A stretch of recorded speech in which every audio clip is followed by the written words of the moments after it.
चला बनवूया जेवणासोबत तोंडी लावायला गाजराची कोशिंबीर. तर यासाठी लागणार आहे गाजर.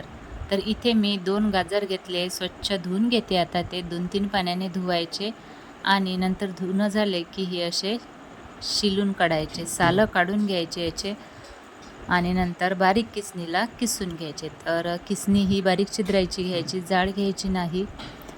सगळे गाजर असे किसून घ्यायचे. तर हा किस मी मोजून घेते मुद्दाम, म्हणजे दही टाकायला बरं होतं. तर एका वाटीने किस मोजला, वाटीभर भरला तो किस.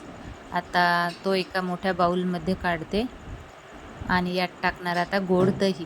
तर दही हे गोड घ्यायचं, म्हणजे ताजं घ्यायचं, आंबट घ्यायचं नाही, ठेवलेलं घ्यायचं नाही. जेवढा किस भरला तेवढंच दही टाकते. हे एकत्र करायचं आणि आता यात जाणार बाकीचं साहित्य. तर मी इथे थोडासा कांदा टाकला. ऑप्शनल आहे, बिलकुल ऑप्शनल आहे. आवडत नसल्यास नाही टाकला तरी चालतो. इथे तडका करायचा आहे कोशिंबीरवर टाकायला. तडका पॅन गरम करायला ठेवलं आहे. थोडंसं तेल टाकलं आणि तेल गरम होताच यात मोहरी आणि थोडंसं जिरं. तर हे सगळं तडतडलं की लगेच गॅस बंद करायचा आणि हिरव्या मिरच्या टाकायच्या.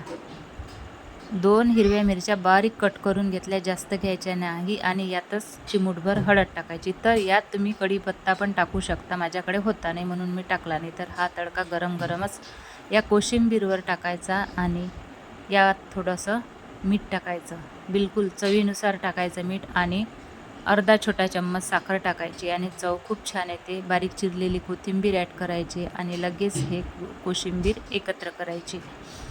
तर ही कोशिंबीर तयार झाली की लगेच हिला फ्रीजमध्ये 1 घंट्यासाठी, अर्ध्या घंट्यासाठी ठेवून द्यायची. मस्त थंडीगार होते ती आणि जेवायला बसताना वाढायला घ्यायची. तर तुम्ही पण नक्की करून पहा, खूप छान होते.